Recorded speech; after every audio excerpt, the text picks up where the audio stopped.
Good morning mga paps. Aasimbolin ko na itong brake booster ng Isuzu Forward. Nakabili na kasi ako ng kanyang repair kit. So uunahin ko itong shafting oil seal. Bago na ito. Totally meron na talaga itong grasa pag bago. So may grasa naman talaga nakasama ito. Papahiran natin ng konti itong labi ng oil seal para pagpasok ng shafting madulas. So papasok ko na ito. Ayan, medyo masikip lang talaga kasi bago, pero normal yan, okay yan. So isusunod ko itong piston, itong bagong piston. Napapansin nyo sa loob meron yan pin, yung maliit, lock pin. So kailangan tanggalin yan para may labas. Para may labas yan, ibababa lang natin yung spring. Kasi itong spring na ito ang pinaka-lock nya para hindi mahulog yung o matras yung lock pin. So ayan, tanggal na. Anyway, ito palang oil seal na ito, ang purpose nito para hindi lumabas yung brake fluid dito. Kasi pag nasira na itong oil seal na ito, lalabas na dito yung brake fluid nya. Pupunta na dito sa housing. So hindi dapat pumunta dyan sa housing yung brake fluid. Dapat dito yung packing lang nya, ito, at saka hangin. Hindi pwedeng pumasok dyan yung brake fluid.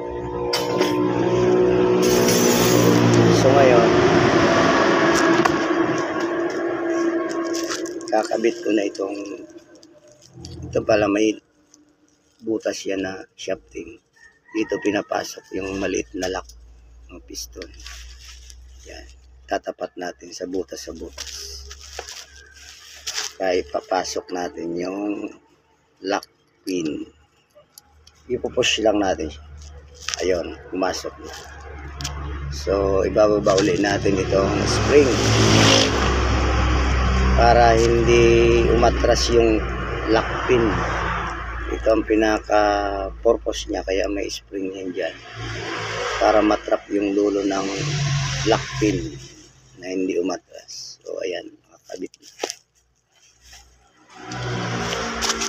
Lalagyan din natin ng pampadulas, syempre konti lang magrasa itong piston nya bago natin, at saka itong oil seal, may o-ring din ito, lalahidan din natin yan ang rasa. So ngayon maaari natin pasok ito dito sa kanyang silindro. Yan. Ayan,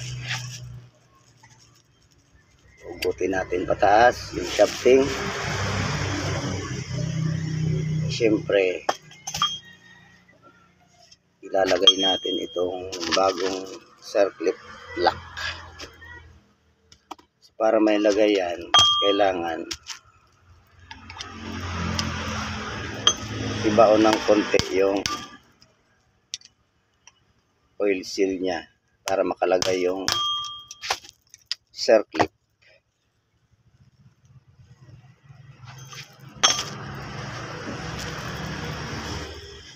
Saka meron pa pala itong spacer na manipis bago ilagay yung circlip lock.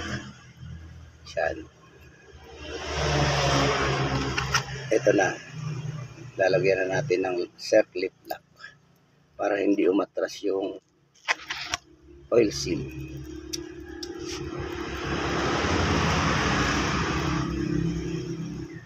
Gagamitan natin ng circlip plier para i-press itong circlip lock.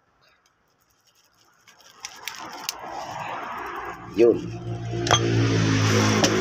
pasok na.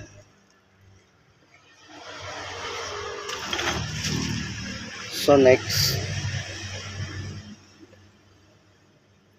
lalagay ko na itong kanyang packing dito sa housing. Yan, pasok na. Vacuum housing.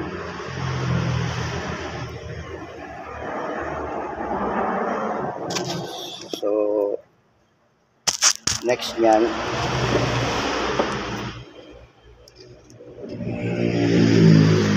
itong return spring. Dito yan. Yan. Yan.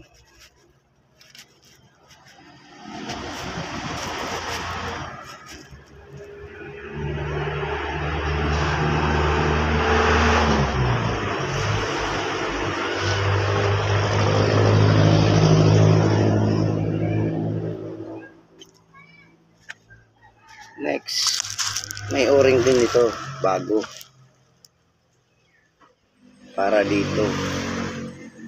Para yung hangin hindi sumingaw sa kanyang shafting. So ilalagay natin ng o-ring. So, yan. Mahiran natin ng konting grasa. Yan. Tapos so ilalagay na natin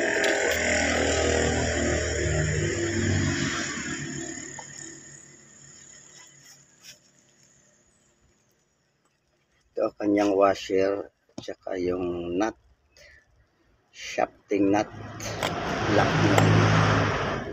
So ipupush ko ito pababa, push lang natin ito pababa.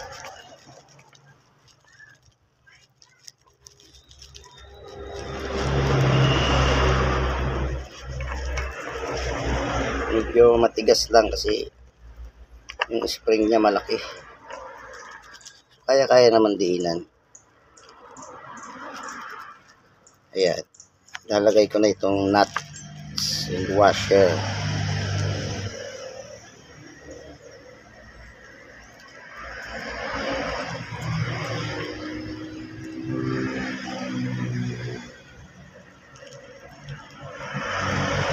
So, ayan.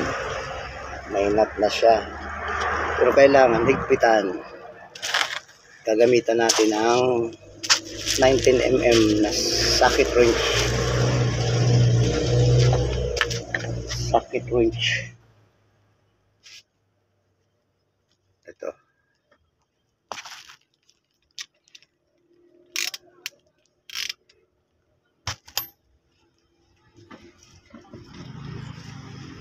So, ihigpitan natin. Kaya lang, pag hinigpitan natin to, sasabay. Pag mahigpit na. So, gagawin natin, aalkontrahan natin dito sa likod. Sa bandang likuran. Pwede natin paipitan niya ng screwdriver. Para kontra siya, para hindi sumabay. Para mahigpitan natin ng maigi. Yun. Tumulas. Konti pa.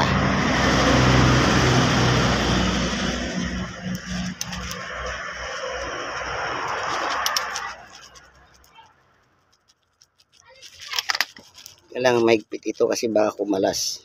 Delikado. So ayan. Tama na yung higpit na yun.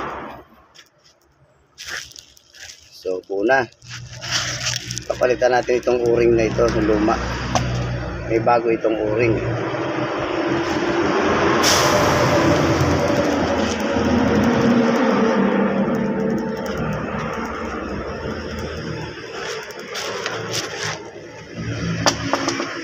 Ito, yung bagong o-ring niya.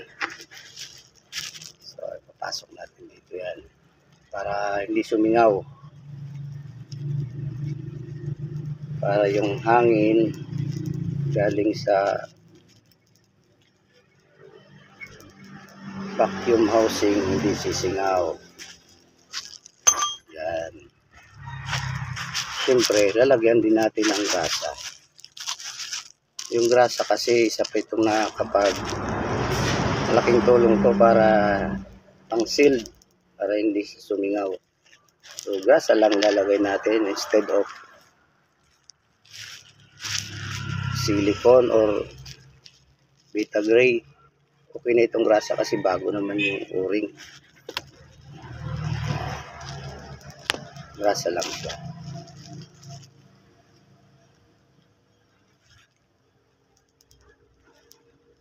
Yan. Tapos itong housing niya, kailangan lagyan rin ito ng grasa sa loob.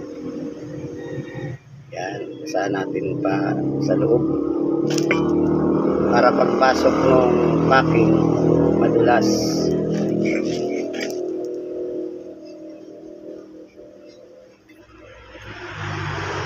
Basahan natin yan.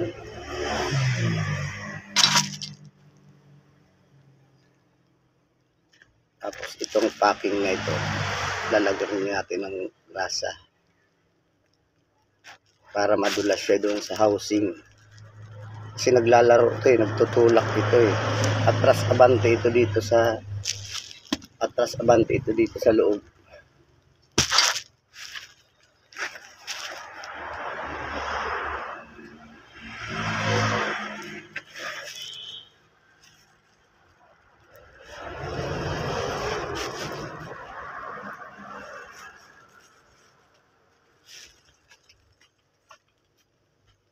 Yan. Tapos ilalagay na natin ito. Papasok na natin ito kanyang housing. Ang pagpasok nito dapat